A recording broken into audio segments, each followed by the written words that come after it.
And this this is a skill building workshop entitled Gender Inclusive Environments 102. Let's try it. So welcome Hadis and your team. Go ahead and take it away. Awesome, thank you so much. Good morning, everybody. I hope you are having a good start to your day. I know it's been a tumultuous week for a lot of us, so I hope you're also able to take care of yourselves as best you can. We are going to jump right in because I know we only have 75 minutes. So we want to make sure that we are respectful of everybody's time today. Sal, can you give me a little chat box message when we are at 40 minutes to the end of the session? Thank you so much. So again, my name is Hadis Safi. I use they, them pronouns. I have a couple colleagues here with me as well. Faith Naki also uses they, them pronouns. Saleh Hassalam uses she, her pronouns. And Adam Davies uses they, them pronouns. And they will be assisting me later in some breakout rooms that we'll be doing. For folks who are here, please note that if you have any questions during my session, during this session, I should say our session, please feel free to shoot them in the chat box.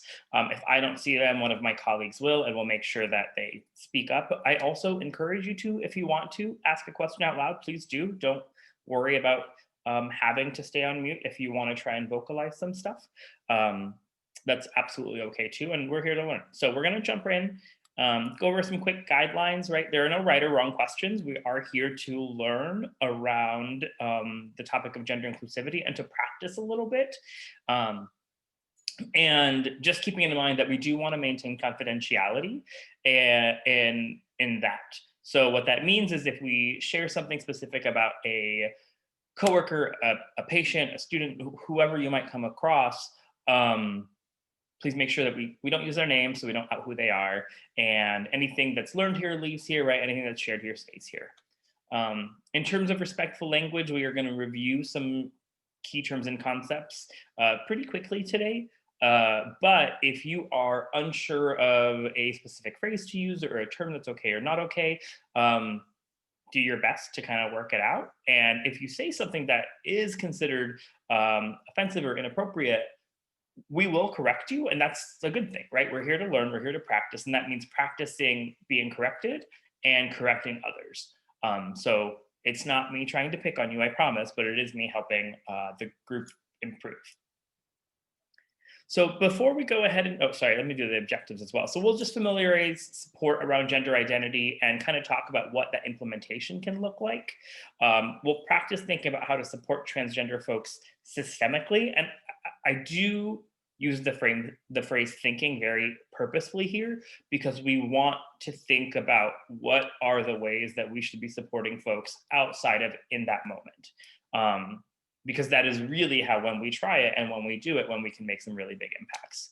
And then addressing any outstanding questions and or topics that folks might have for discussion. So before we start with this question, can folks just throw into the chat box what field you're in? So if you're in social work, if you're in medicine, education, et cetera, just so we can kind of see who's in the room. I'll give everybody a moment to do that. Health advocacy. Good morning, Paula. Substance use treatment, Colleen. Law, health nonprofit, medicine, public health, social work, health equity. Yeah, so a lot of public health, research and Amanda, we have so much stuff we can send you for research and program evaluation, nonprofit, med students. Awesome. So a lot around patient health, right? So that's going to be great. We can talk about that because there's a lot around patients here. So we can make sure to look at those specifically. Can we also now go ahead and throw into the chat, what are some of your biggest questions and concerns around equity? With the disclosure that I may not address it in the 75-minute session, but my contact information and my colleagues' contact information will be available at the end. So please do reach out so we can at least point you in the right direction if we don't talk about it today. And I'll give you all a few seconds to put some thoughts or biggest questions and concerns in there.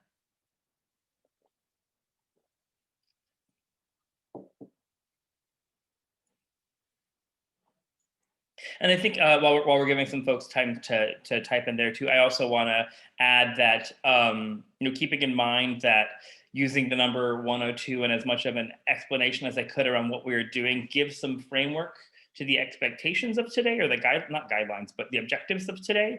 But also that folks come at different levels of knowledge, and that's totally okay. So please, don't feel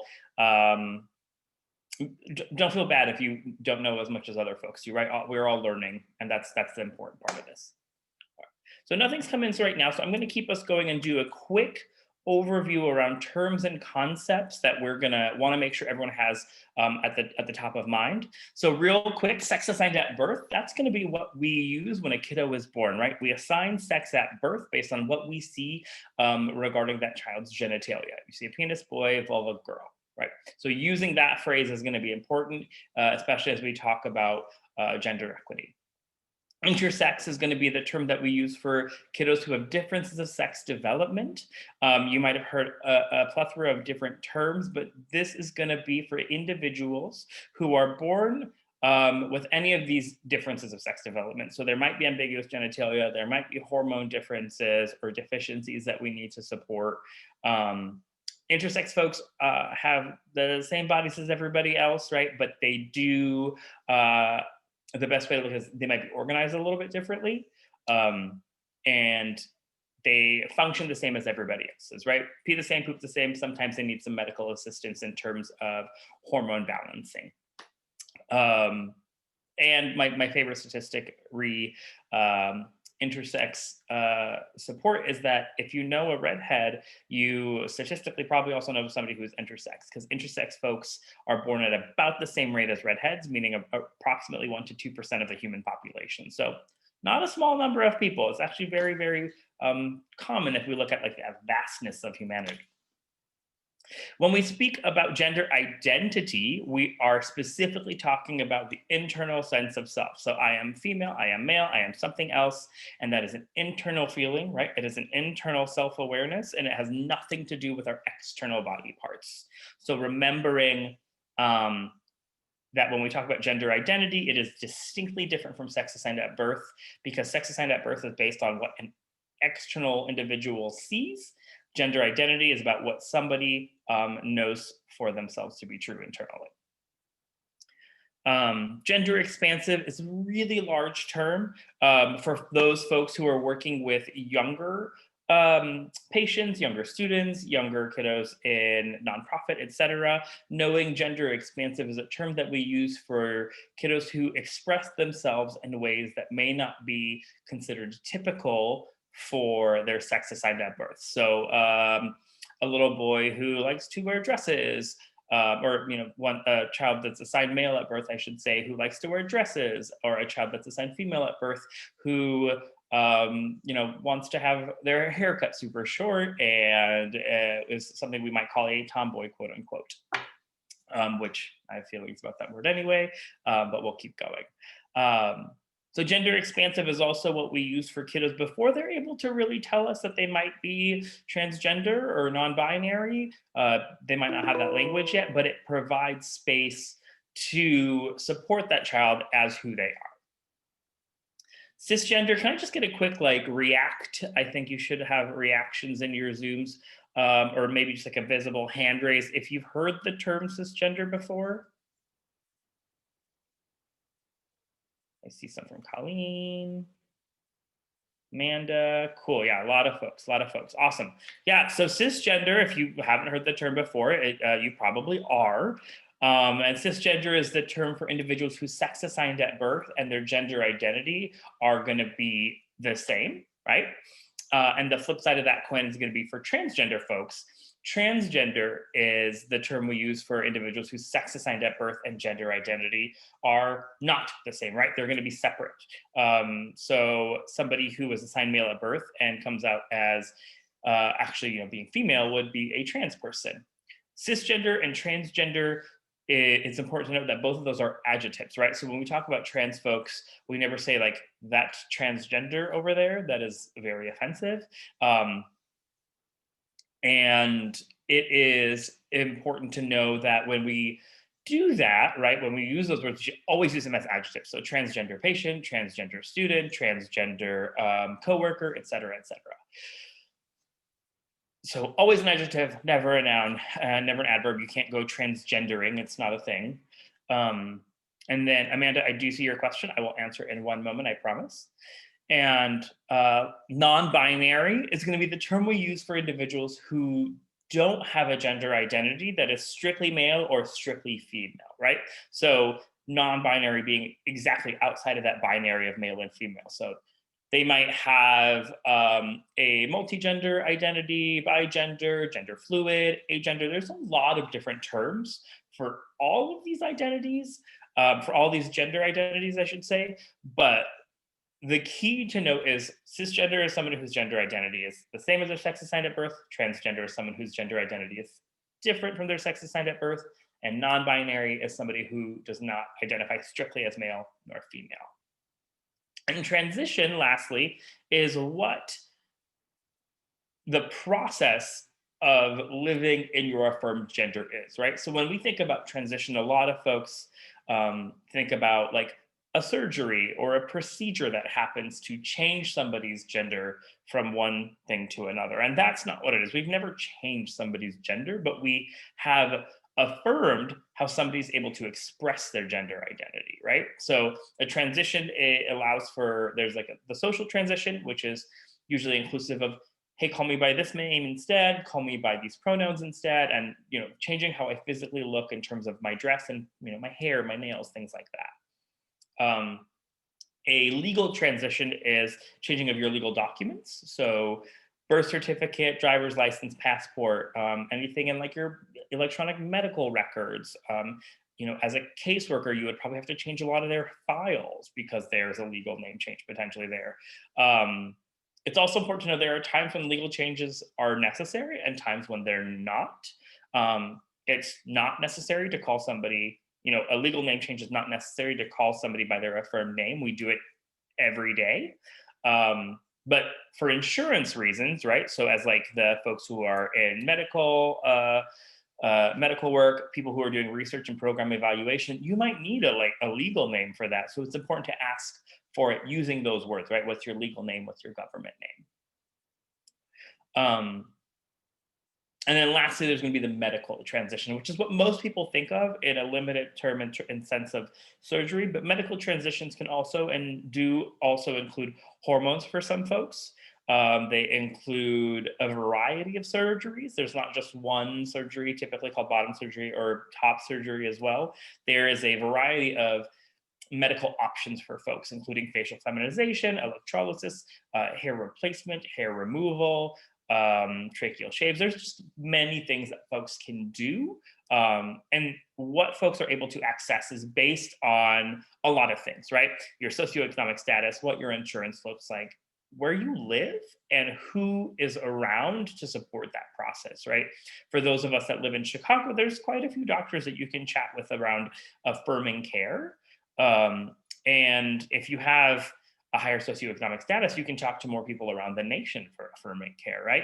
Whereas if you are don't make as much money and live in downtown Peoria or the rural area of Peoria, for example, you have less opportunity to get to a provider that knows how to take care of you.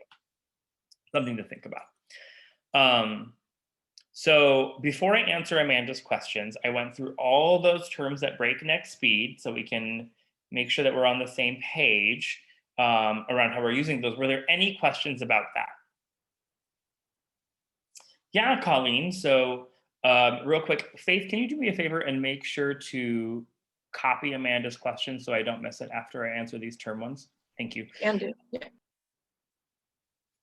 So Colleen asks, I've heard it structured as trans is an umbrella term under which non-binary falls. Absolutely. So when we look at the term transgender is, thank you, Sal. Transgender is an umbrella term that covers everybody who has a gender identity that is not the same as their sex assigned at birth. And non-binary folks do fall under that. And non-binary has its own umbrella of like different identities that fall under that: agender, gender fluid, for example. So a lot of non-binary identities in this conversation are under that transgender umbrella. That being said, there are a lot of non-binary folks who do not claim transgender identity for a number of reasons. I for one, don't use the word transgender for myself. I am non-binary. I don't use the word transgender for myself because I also come with a lot of privilege, right? When folks see me, they just think, oh, that's a really gay guy.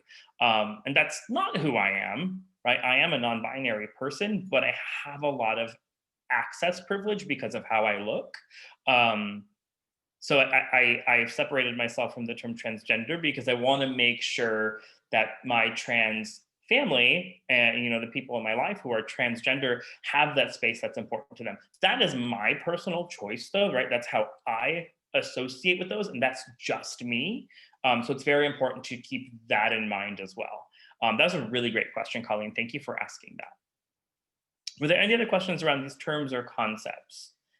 Please go into the chat. I'm going to answer Amanda's really thoughtful question. How important is it to use inclusive language and gender identity choices when working with primarily older adults an older adult and cisgender population? We want to be sure to be an ally to TGNC and non-binary people, but they can be confusing and can derail conversations with older adults. Absolutely understand that. I would stress that it is very important for a number of reasons. One, we do know that folks who are of the aging and older population, so 50 plus, 55 plus, are a population that are more often than not required to go back into the closet in the LGBTQ community for a variety of safety reasons. So there is especially in like the medical arena, there's a lot of, for whatever reason, stigma around LGBTQ people who are out later in life in a safe way, often sometimes related to like where they're able to access their healthcare. And then especially in nursing homes as well. There's many documented cases of assault and abuse to folks who are LGBTQ in these spaces. So would I say how important is it? I would say it's very important because we have the assumption that you're working with folks who are primarily cisgender, but I can guarantee that there are folks in that community that you are working with who are not cisgender, but haven't had the ability or safety to come out in a space where they feel affirmed, and you could be that person, which is awesome. Now, to get to your point about confusing, absolutely. I think what we're seeing now is that as long as you keep it quick and don't make it honestly, it doesn't sound kind of weird, but don't make it a whole thing, right? When you ask, cool, what are your pronouns? And we'll talk about this in a second too, but what are your pronouns when you ask an individual who is 50 plus? They might say, what do you mean? The best way to counteract that is like, hi, my name is Hadi Safi. I use they, them pronouns. How about you? What's your name and what pronouns do you use? You might get folks who are like, I don't get what that means. Like, oh, so, for folks who are, my name is John Smith, I use he, him pronouns. You might get a chuckle or a like, oh, interesting.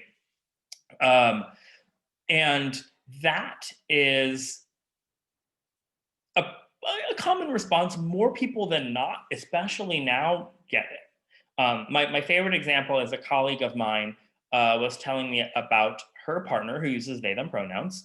And my colleague's grandmother was like, oh, okay, so they, them, got it. Colleague's 90-year-old grandmother got it in a few minutes, right? I mean, I guess not a few minutes, it took a little bit of time, but the grandmother worked at it and was able to, understand that this was like a respect thing. I think also noting that as medical fields around social work, law, equity, social justice are really currently working at integrating asking pronouns in our what are those called? Business cards, email signatures. All of those are creating space for that. So as we as a population continue to get older, that expectation is going to be there for us to have that similar access, right? We don't want to remove that access for folks as they're getting older. So will there be some confusion? Absolutely. Are there easy ways to not derail the conversation? Yeah, if somebody doesn't totally get it and they have questions, let's talk about it. If they don't totally get it and they also don't really care, that's fine too. Don't spend too much time on it. You don't have to educate everybody that comes across your way. But what you can do is you just showed to this patient who has always felt one way but has never had someone that they feel that they can talk to, um, that they have a space where they're affirmed. I hope that helps. And if you have any clarity, please go ahead and pop up. Maria said, I would ask the same question as Faith for those working with children. Absolutely. Kids are perfect. I love them. They are so eager to learn things about the world. So, yeah, there are kiddos who don't always get what you mean, but that's because they don't understand typically the word pronoun, right? I mean, there are adults who don't understand the word pronoun, so that's fine, but let's use their language. So, when we talk about kiddos, what we tell, and we do a lot of trainings for schools, we do a lot of trainings for schools and for clinics. I also work at a children's hospital, right? I'm at Lurie Children's Hospital, and I definitely forgot to mention that part. So when we talk to littles, it's very like, hey. So the example we use is like, hi, my name is Mr. Safi, and I use. I'm just using this as an example. These are not my pronouns, but I use he/him pronouns. How about you? And a kiddo might be like, I don't know what that means, but oh, right. When people talk about me, I like them to say he. So I like them to say, he is wearing a blue shirt. What about for you? And a kid will be like, oh, I like that too. Or, oh, I like she. Or I don't like either. Whatever it might be. But putting it into the framework where a child can understand that you're trying to talk about them and what makes them feel good is all we're trying to do. For most kiddos, too, and Maria, that's a great question. For most kiddos, their first, you know, their gender identity is their same as their sex assigned at birth. So you might get a lot of, oh, well, I'm a boy, so he. Okay, great, right? But you'll also get kiddos who are like, oh, yeah, people say I'm a boy, but I'm actually a girl. So please use she. I like she, right? So you will hear that. And by providing that space, a child will also feel more welcomed into that arena. Those are really great questions, y'all. Thank you. Any other ones around these or any other terms or concepts that we want to make sure we can address? Going off of what you just said, this is Colleen, she, her, hi. Hello, Going off of what you just said of like a kid might say, oh, well, I'm a boy, so I use he, him.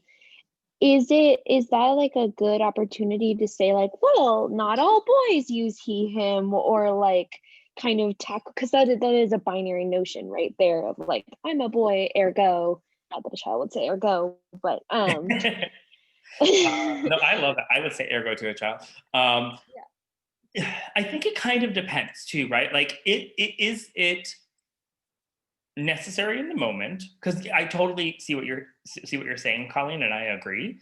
But I think for that child, like as a boy, I use he, him. As a girl, I use she, her. And that child's identity they're sharing with you is a boy. So it makes sense for them to use he, him, and that's what he's telling you feels good for him, and that's all that he really needs, right? And I'm specifically going off of Maria's question of like younger kiddos, so littles, but let's talk about like preteens and teenagers, right? If somebody in that age says, well, obviously I'm a boy, then you can have the conversation, oh, cool, thank you. It's really important that we just don't assume those things. So that's why I asked what pronouns you use, because I shouldn't assume that based off of what I see, right? So as kiddos get older and become preteens, teenagers, young adults, 75-year-old people, it doesn't really matter. We can use the framework of, I'm just trying to be respectful of what you want to feel respected. And that's a really good way to just affirm everybody in the sense that I'm just trying to come to the table to make sure that you feel welcome here. So if you're working with like anybody under than 10, if there's language around like, well, boys should do this and girls should do this, absolutely interrupt that, right? There's no boys this, girls this. But if there's a, well, obviously I'm a boy, and it's a 5-year-old, oh, okay, cool, got it, you know? And maybe there is more of a conversation there to be had, if they're interested in having it, and having it like at an age appropriate level is going to be important. Does that help? Thank you. Yeah, of course. Okay, I'm going to keep us moving, but please jump in if there are other questions or anything, okay? So how do we support trans and non-binary folks? If someone comes out to you, right? So we had a lot of different spaces and a lot of different fields here, right? Health advocacy, substance use treatment. Colleen, we should definitely talk after this for our program. Health, nonprofit, public health, right? Lots of this. So if someone comes out to you, right, these are probably people that you've had some kind of a relationship that you've built where they feel safe to come out to you, right? So first and foremost, match their energy. How casual or how serious is this, right? So if you are working with, for example, Maria and Colleen, if you are working with a younger person who's a little, if they are, or maybe they're a preteen or a teenager, if they are so excited to tell you, be so excited with them because they are so happy. And that is an awesome, awesome moment, right? Be there with them. That's awesome. Or maybe they're very scared, right? True story, right? I did not have a good coming out experience with my family, and it was very dangerous, honestly. And I had come out to a teacher because I needed his support. And I was clearly distraught. So he got down to my level, right? He like sat down with me and met me where I was at. And it was very impactful because he didn't know everything, but he knew that whatever was happening was seriously impacting me and didn't dismiss it. And that's what we want to make sure, right? Oh, it's not that big of it, right? We don't want to dismiss the seriousness of that situation for this person, regardless of whether they are a young person or an adult in your life. That seriousness is there for that adult for a variety of reasons. And the, oh, but you're 30, you don't need to worry about any of this stuff. You do have to worry about that stuff. So let's meet that participant, that patient, that client, that colleague, whatever it might be, with where they're at. And we got to figure out what they need. And that is literally asking that question, what can I do to support you?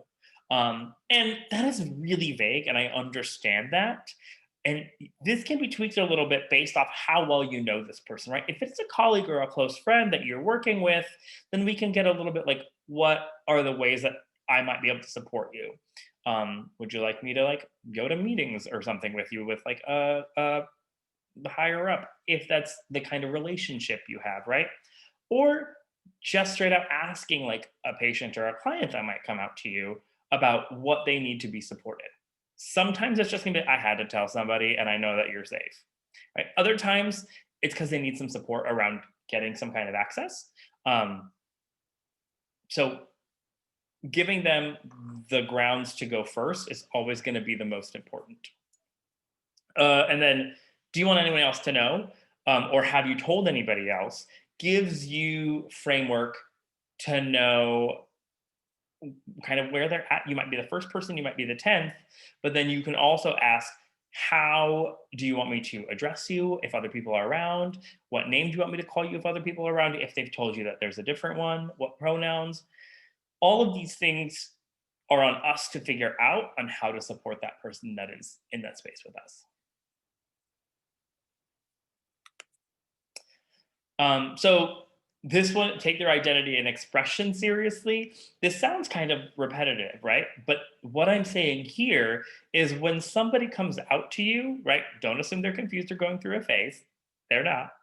And trust them to know who they are and what they need, right? I know an individual who's 30 years old, and she recently came out to um, her guardians, and the guardians were like, "Oh, you're just going through a phase." Like, it doesn't matter how old people are; people will still use that phase logic for themselves because for whatever reason, and that's just not the case. Here's a really good way to look at it, especially when we talk about young people. Um, One, they're not confused. What they know is what they're experiencing in the moment, right? So if somebody goes, "Hey, I think I might be trans, or I think I might be non-binary, or I think whatever," our goal is to support them as they figure that out. And that is what they're going to remember, right? They're going to remember, I was trying to figure out this part of myself, and Hadith was super supportive and listened to me and provided some resources. And now I know a little bit more about who I am. What that is, isn't my business unless they want to share, but I provided them with the resources to figure it out better for themselves, right? I will say this, in terms of folks who quote unquote detransition, there's a very, very, very small percentage of folks that do it. And most folks, um, who talk about detransitioning, a lot of folks say it's because of the societal stigma, because it's just hard being out for a lot of trans folks, and especially based on where they're at. So really supporting folks in that moment and through that process of just being who they are is super impactful. And trust individuals to tell you who they are and what they need. So if they tell you need something, that is what they need in that moment. So let's do our best to get it for them, if at all possible. Respecting name and pronoun. This one sounds like such a no-brainer, but I put it in every training because if we're not doing it at all times, whether they're in the space or not, whether we're talking about them as a young person or not, then we're not being respectful, right? So it's an all or nothing kind of, well, it's an all situation, no nothing. There's no nothing, it's just all, right? So me, for example, I use they, them pronouns. So I'm actually visiting my parents right now because I wanted to before everything gets super scary again, or scarier again, I guess.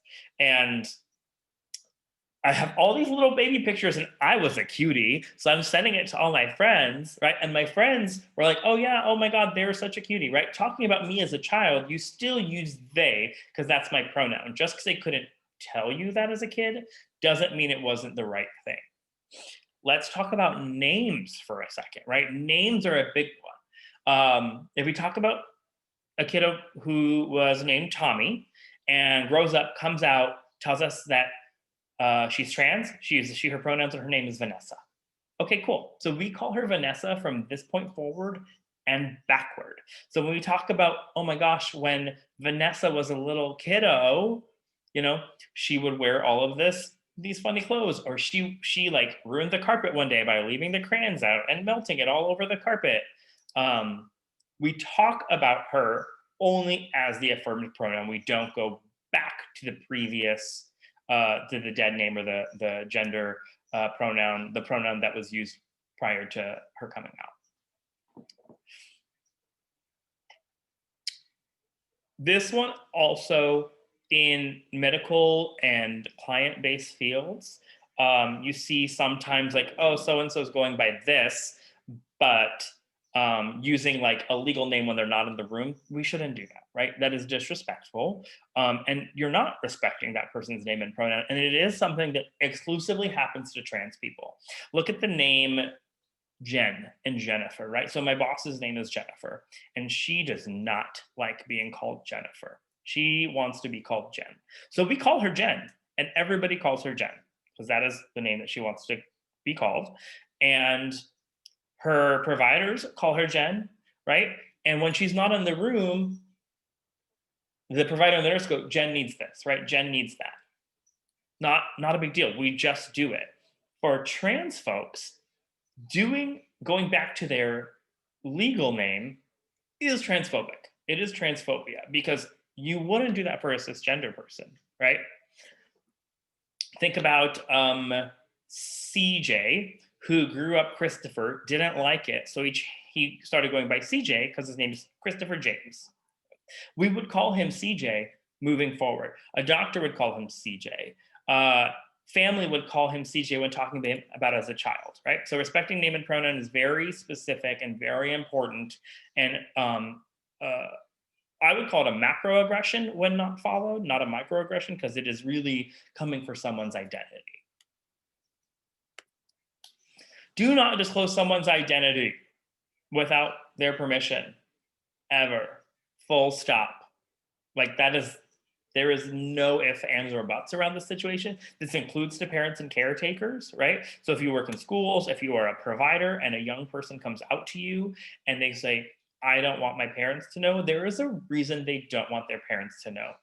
You do not know their experience the way that they do. And we have no right to out somebody. No matter what we think might happen, doesn't matter, right? So we never disclose someone's identity without their permission. This includes guardians, parents, caretakers. This includes supervisors. This includes colleagues, right? So if somebody comes out to you at work, if somebody comes out to you in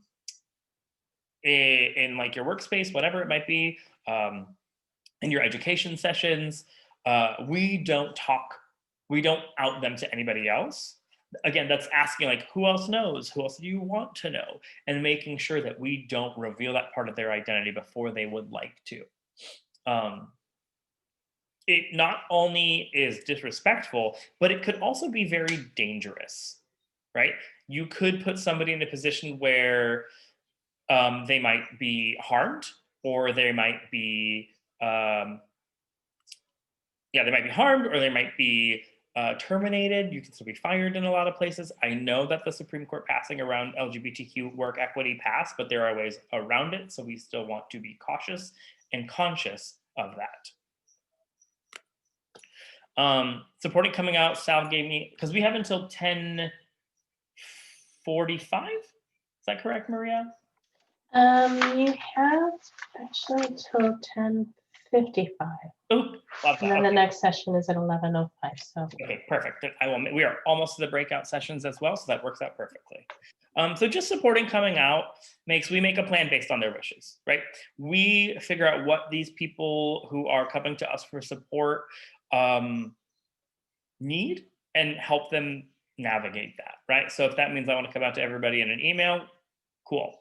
If that means a young person wants to come out to everybody in the classroom, cool. Also, when little kiddos come out to their classroom, it is the cutest thing because the kids are always like, okay, can we still be friends? My heart every time.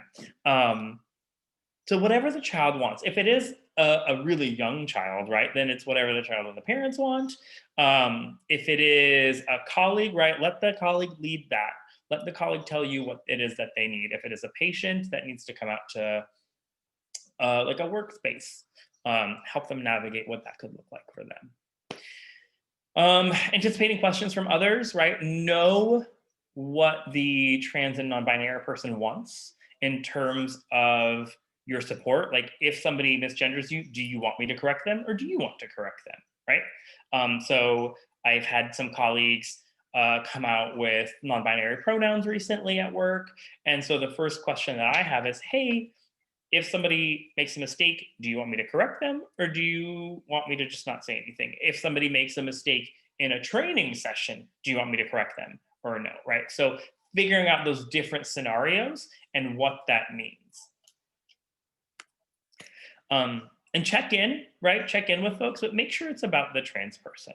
Make sure when we're checking in with colleagues, when we're checking in with a transgender individual, make sure that that check-in is centering them in what their needs are and not putting their needs around support and affirmation to the side.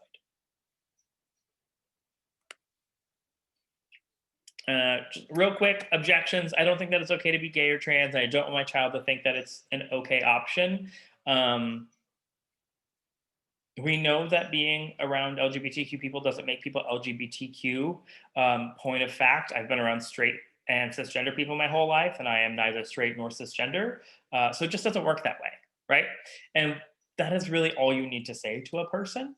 If there is a specific field that you're in, and this is language that you might come around and that response isn't enough, email me after this and we can figure out something that works good for you. Because we've helped navigate this around a lot of different fields of work. And talking about gay and trans people isn't appropriate.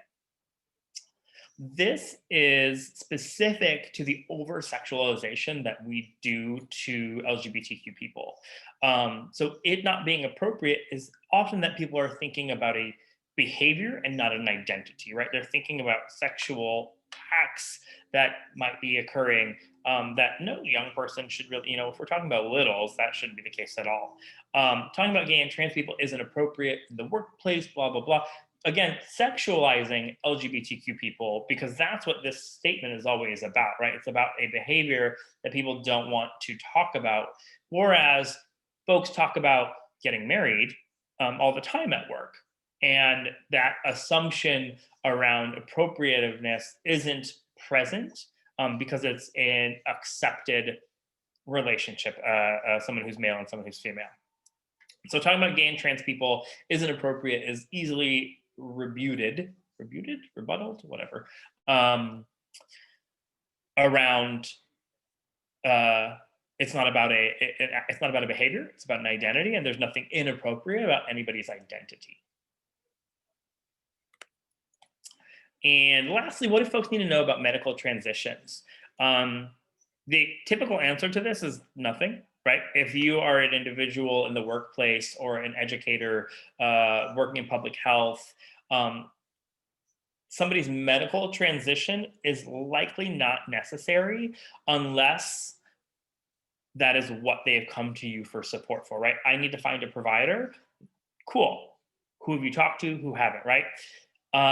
If you're coming and saying, I need help finding a job, right? Medical transition doesn't matter, right? If you need like job placement support, don't need to know about any kind of medical transition because that's not going to change where they can work.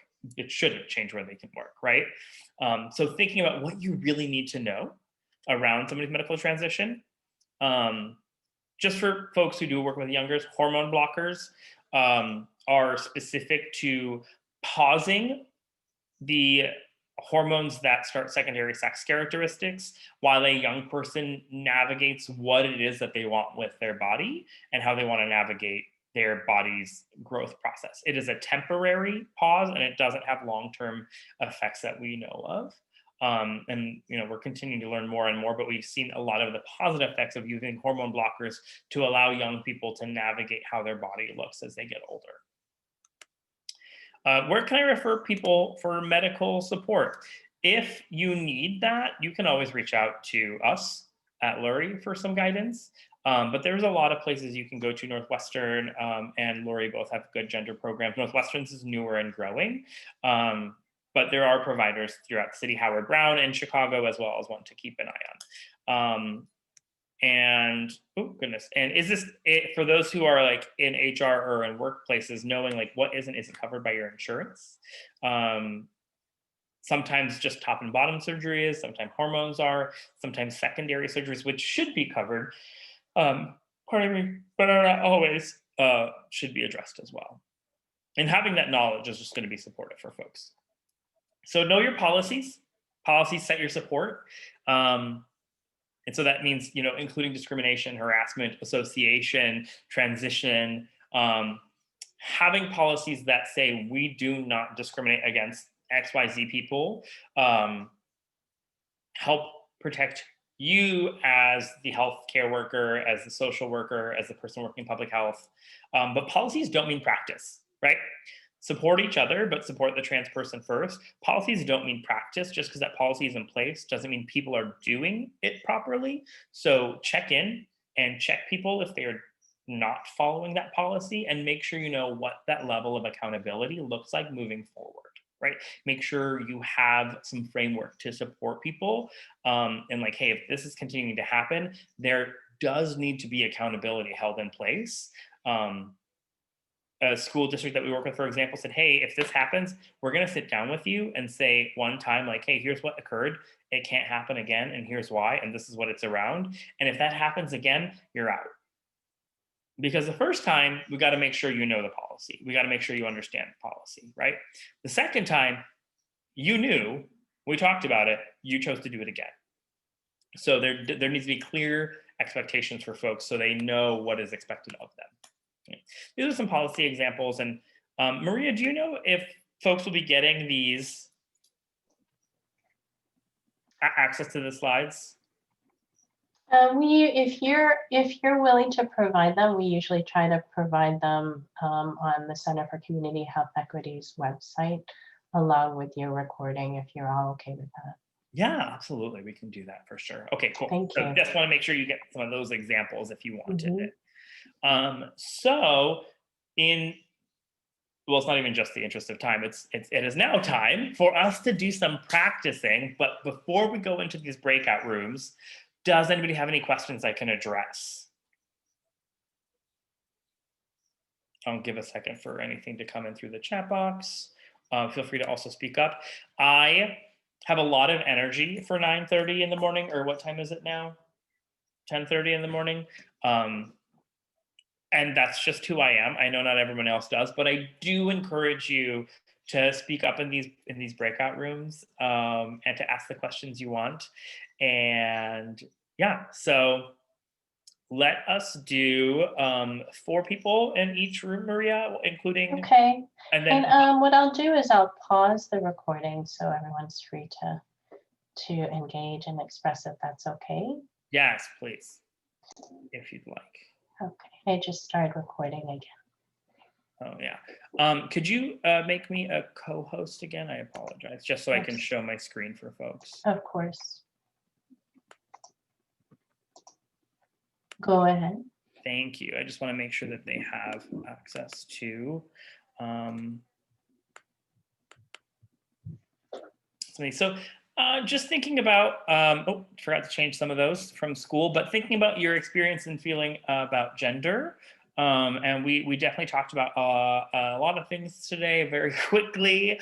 So I appreciate your patience and your flexibility as we navigated all of that. But thinking about like what systems are in place for gender diversity in your workspace, in your field. We had a lot of really good conversations in the breakout room about fields and like what that looked like. And then how you can ensure the safety of those folks that come into your space.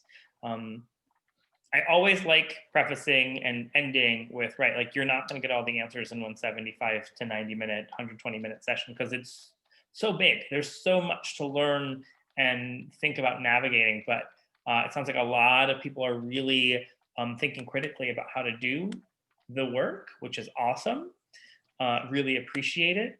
If there are any other questions, we are happy to answer them. I want to be respectful of your time because there's a minute left. And then I also put up our emails here for everybody. If you did have questions that weren't addressed or you are curious about something, need some resources or support, please reach out to us. We're happy to figure that out. Everybody on this as well does larger professional development for folks. So if you have any support needed in that, please do let us know.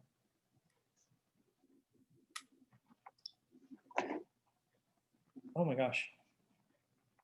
Thank you, Hadiz. That was fantastic. Thank you so much. It's all you ended right on time. I think tried we my have folks best. starting to come in. On time. So I'm